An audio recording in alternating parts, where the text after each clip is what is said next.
This episode is brought to you by Prize Picks, the #1 daily fantasy sports app. Oh my goodness. Good morning, good afternoon, whatever it is for you. I hope you're having a fantastic day. My name is Zach Schomler. This is Strong Opinion Sports, episode 610. Welcome in. Today we are talking about fantasy football week 7.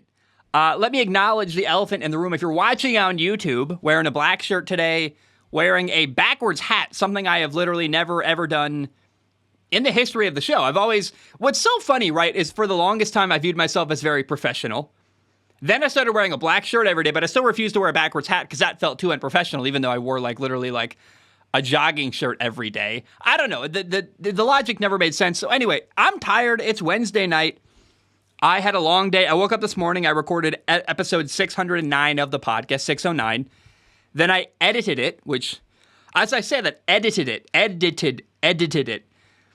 The word "it" should not go after the word "edited" ever in a sentence. You should probably say, I edited the podcast today. So it's been a long day. The show is out. I'm really excited about it. It's really good. But your boy's tired. And I want to, as respectfully to your time, I want to make a good show about fantasy football this week, but I also don't want to, I'm not going to kill myself here. You know, I also, let me tell you, Carter, who I played against in fantasy football this week, will not be making an appearance on the show. Love him. He never replied to my DM. And I was like, well, okay, I guess he doesn't want to come on, which is honestly fine with me because I've been behind all week, and it's kind of nice to just do a kind of a shorter episode, break down how my team did, make fun of people in the league, do little stuff here and there. Before we do anything, though, I got to tell you about today's sponsor. Prize Picks is the #1 daily fantasy sports app. Prize Picks allows you to make an entry based on player projections, and in 60 seconds, you can enter something like George Kittle less than 5 catches, A.J. Brown more than 100 yards receiving, and Desmond Ridder more than 2 interceptions. And if your picks are right, you can win money. Making picks makes watching games more engaging, and you could turn something like $5 into $50. Prize Picks offers quick and easy deposits. You can even use Apple Pay, and they have weekly promotions that can lead to big payouts. For example, there's a weekly event called Taco Tuesday. Each Tuesday, Prize Picks discounts select player projections up to 25% to provide even more value. So put your skills to the test in daily fantasy. Go to prizepicks.com/CLNS and use code CLNS for a first deposit match up to $100. That's prizepicks.com/CLNS, code CLNS for a first deposit match up to $100. Prize Picks, daily fantasy made easy. Alrighty, everyone, let's jump in. My team this week, we won. The Single Pringles, my little team, my humble team in my fantasy league this year. The Single Pringles won 103.6 to 91.06. We beat Children of Analytics, Carter's team. And let's just jump right into the nonsense of the week. Once again, my quarterback, Deshaun Watson, not only so he didn't really play an entire game. But in the past weeks for me, he's not played, and I didn't know, I didn't catch it, and I got 0 points. This week, Deshaun Watson, the curse of Deshaun Watson is very, very real. Not only did he play this week, he played 2 possessions, and he got me negative points. Deshaun Watson was 1 for 5, passing for 5 yards and an interception. So Deshaun Watson got me minus 0.8 points this week. I have to bench him. I've been waiting and hoping that maybe my prediction that he would be good this year would come true. I'm giving up, dude. Deshaun Watson, bust. It's not working on my fantasy team. I actually, next week, I'm replacing, first of all, in this league, right, there's so many people that have quarterbacks, and there's 16 teams. There's no good quarterbacks available.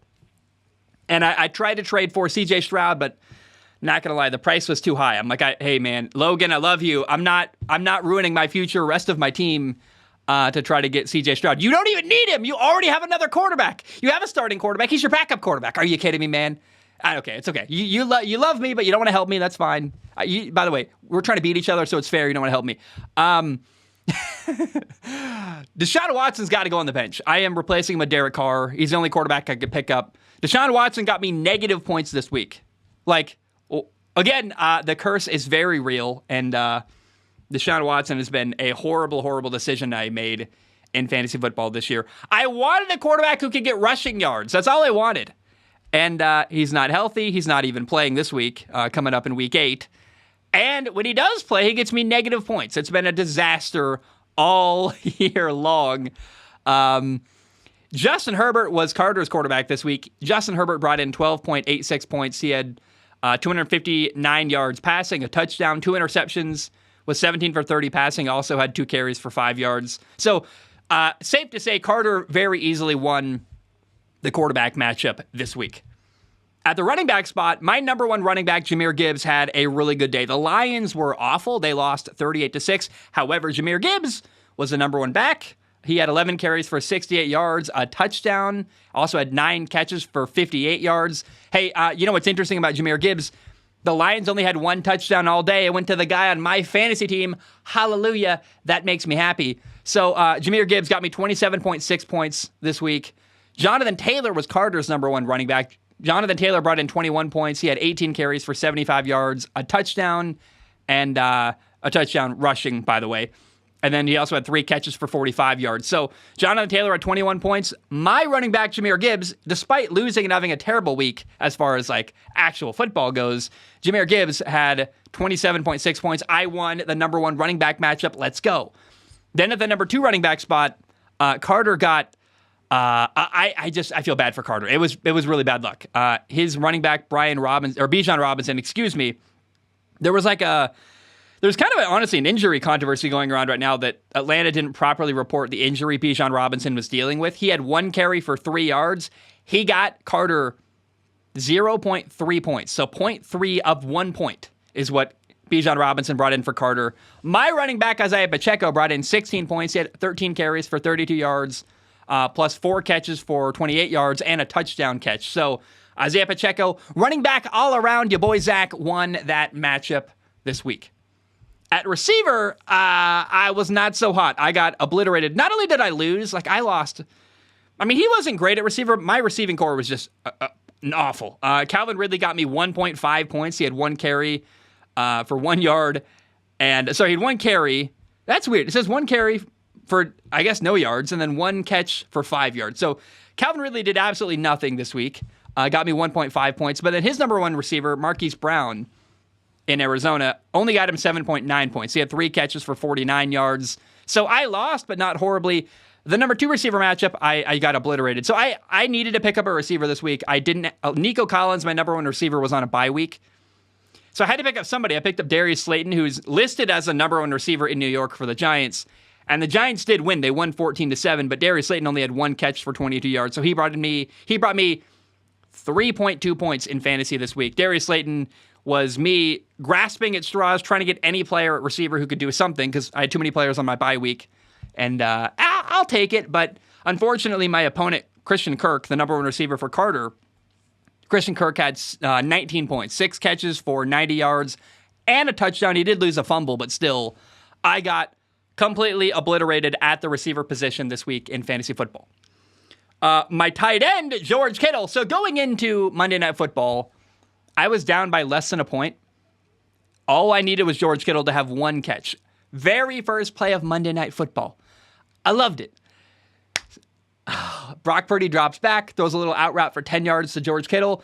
First play of Monday Night Football, Zach wins fantasy football. It was incredible. Now, George Kittle just kept going. He had 13 points on the day, a carry for 2 yards. He also had 5 catches for 78 yards. George Kittle was the difference. That's why I won fantasy very comfortably in the end this week. I actually got the award for narrowest victory in fantasy this week in the league, but I'll take it. For me, I've won by way fewer points and lost by way fewer points, so I'll take it. Remember, I won this week 103-91, 12-point victory. Better than most weeks for Zach. I'll take it. His number one tight end, Tyler Higbee, had 1 catch for 7 yards. That brought in 1.7 points for Carter. Again, I feel kind of bad for Carter. He had a really tough week. He really had a lot of, Bijan Robinson kind of screwed him over. Marquise Brown did nothing. Tyler Higbee did nothing.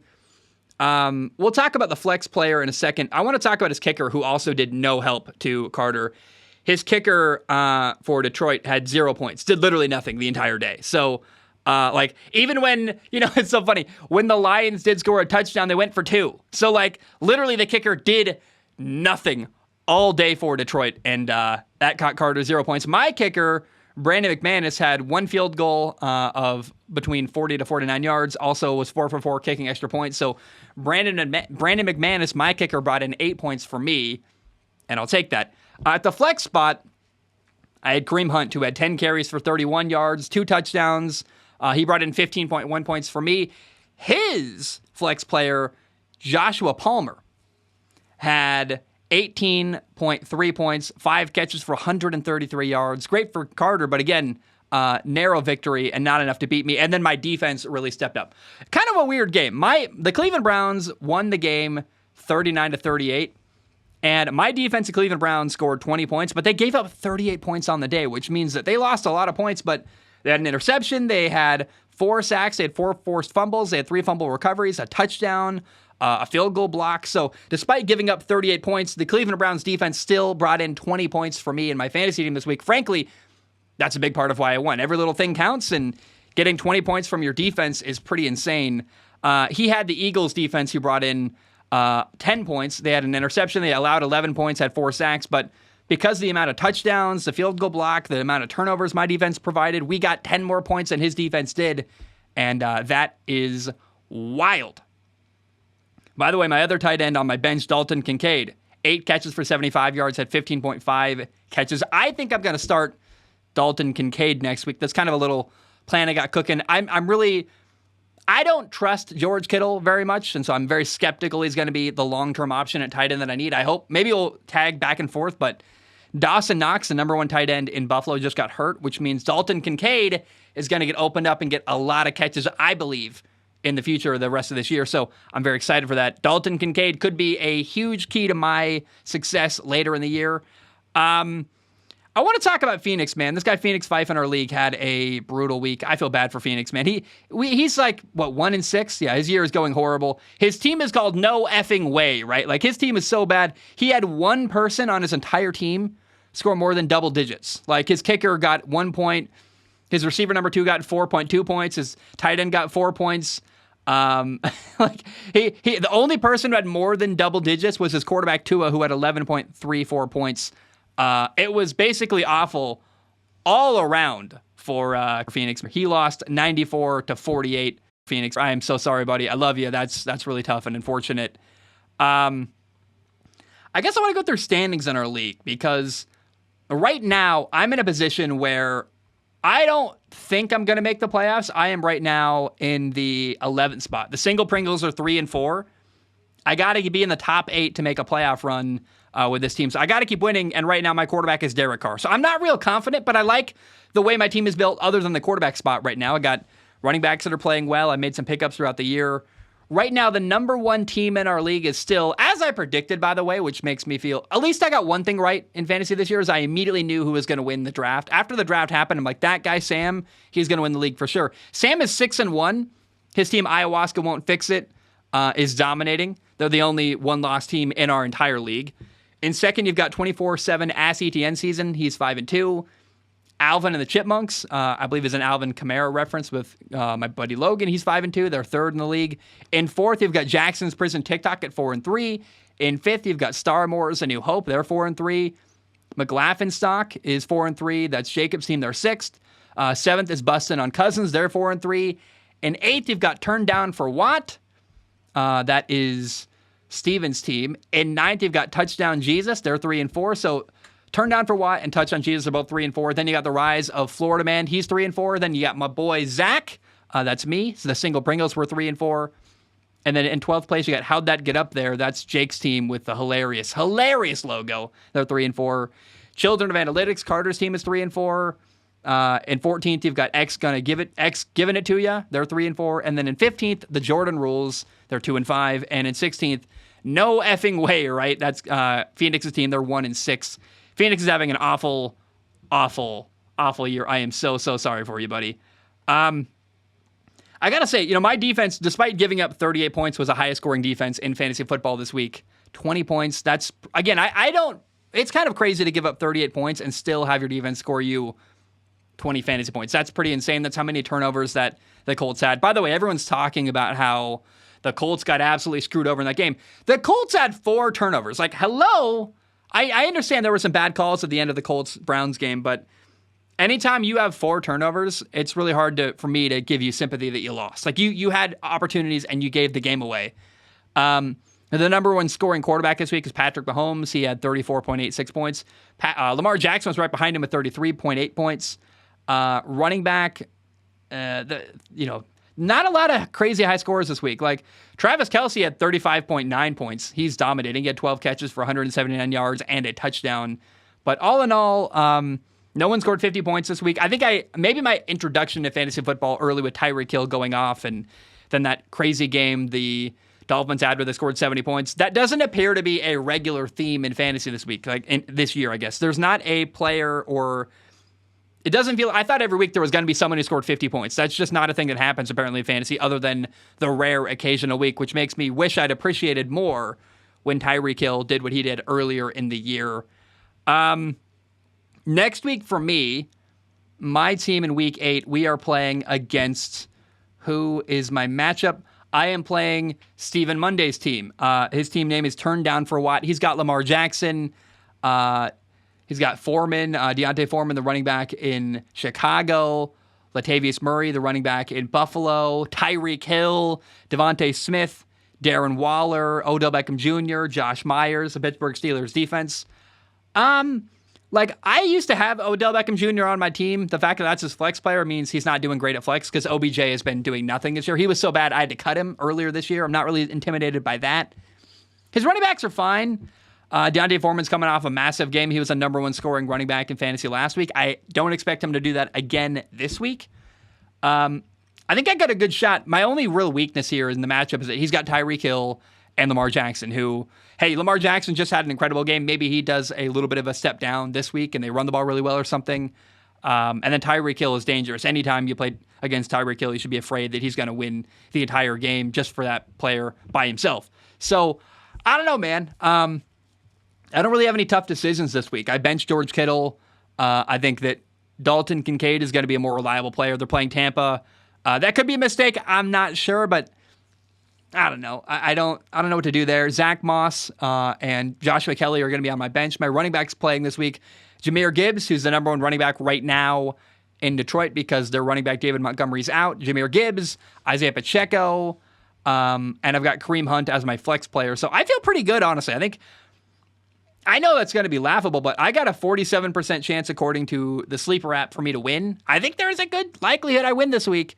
I just got to be really hopeful and really lucky that Tyreek Hill and Lamar Jackson don't absolutely go off. But, I think I got a good shot this week. Like, Houston plays Carolina. My receiver, Nico Collins, is likely going to have a really big game. The Chiefs are playing at Denver, so Isaiah Pacheco could go off. Jahmyr Gibbs. Derek Carr, my quarterback's playing the Colts. Their defense is suspect. So, I mean, they just lost to P.J. Walker, right? Like, I feel pretty good about what I got going on this week. I think there's a good possibility I win in Week 8 in fantasy football.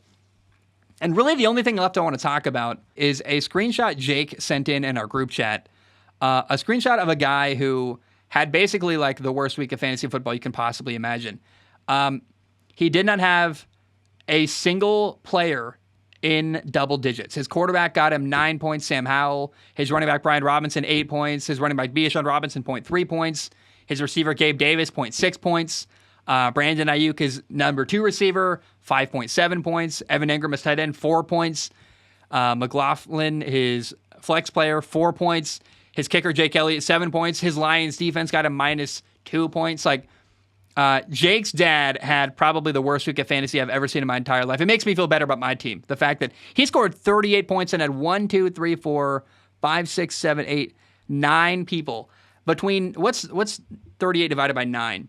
That means on average, 38 divided by 9, on average, every player got him 4.2 points this week. That is horrifying. That's like the worst week of fantasy football I've ever seen in my entire life. Now, I'm new to fantasy. I'm not the most experienced person, but that's insanely bad.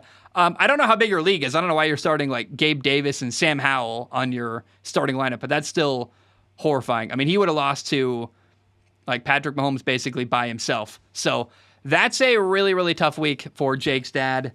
And we already talked about Phoenix. That's pretty horrible for him. I know it's a weird short episode. I guess that's all I got for today. I feel like I'm glad I won. I eked it out. I barely made it happen. We were going into Monday Night Football, I was like, I got a shot here. We'll see what happens. And it did work out. I won. I'm really happy about that. And yeah, I guess that's it, man. The single Pringles, so far that team name has gotten me a 1-0 record. I'm 3-4. Remember, I started horribly. I've won 2 weeks in a row. And did I win last week? I don't think I did, actually. What happened last week? Week 6. I think I lost. I did lose. Oh my God. I don't even remember. Dude, I'm so bad at fantasy football. Like in week 5, I won by 2 points. So that's why like this win by 12 points feels like a massive victory to me, even though I actually technically had the narrowest victory all year. And every game I've had has been insanely close. Like let's look at my points for this year. So my points for in my league this year, I have 734.5 points for me and 721.58 points against me. So it's been like an insanely tight year. Every game I played has been really close or really tight. And I think it's going to happen again this week. It's just partially because my team has been, it's been a very weird year. I've had lots of, Jahmyr Gibbs has been a bust. I had to drop Odell Beckham Jr. My quarterback, Deshaun Watson's been a horrible thing that happened. Like what a boneheaded move by me to pick him up. That just did not work at all. So yeah, like I'd like to find a better quarterback if I can, but Derek Carr is decent enough, at least for this week. And Derek Carr is not the guy I want, but he's the best I can find. And like, let's even look. Who are the other quarterbacks even available on the waiver wire right now? If I wanted to pick up a quarterback, my options are Bryce Young, Zach Wilson, PJ Walker, Daniel Jones, or Tyson Bagent. Oh, if I want Mac Jones or Kenny Pickett, maybe I want Will Levis, right? Those are my options. So Derek Carr, of the options available at quarterback, definitely the best guy I could possibly have, but not great. Still, though, I remain optimistic. If I can get to 4-4, if I can win next week, if Tyreek Hill is a bad week and Lamar Jackson's very quiet. Honestly, I want Lamar Jackson and Tyreek Hill to do well. I'm actually rooting for them. So, like, as a human, I'm rooting for them. I want to see them do well as like a sports broadcaster, as a fantasy football player. If they do badly, I'm happy to reap the benefits. But I don't know. I feel like I'm just filling time now. I love you guys. I appreciate you. Thanks for listening to this very short, very tiny episode of fantasy football. And I guess that's it. As I think about it, I'm really not sure what to do for a thumbnail. I changed the way I do thumbnails now, so I really don't have any idea what to. Maybe I'll make something funny with like the Pringles can. I'll do like the single Pringles and then like whatever. I'll do some like flow chart for children of analytics. I don't know. We'll figure it out, but I'll find something interesting for my thumbnail, although I just really am not sure what it will be yet. Guys, I love you. I appreciate you. Hope you have a great day. I'm going to go hit the Jazz Cabbage, and I'm tired. I've had a long day. It's Wednesday night. Our roommate's outside. We are going to have, we're going to partake in the Jazz Cabbage. I'm going to relax before tomorrow. I got a lot of football to watch tomorrow. Probably going to watch 3 games back to back to back. I've also got a date that I'm excited about, so that'll be fun and interesting. Is that too soon? I don't know. I'm excited. It'll be fun. It looks really, really cool. So I love you. Appreciate you. Single Pringles are out. Have a great day. And ba-dum-bum, bam, we are done.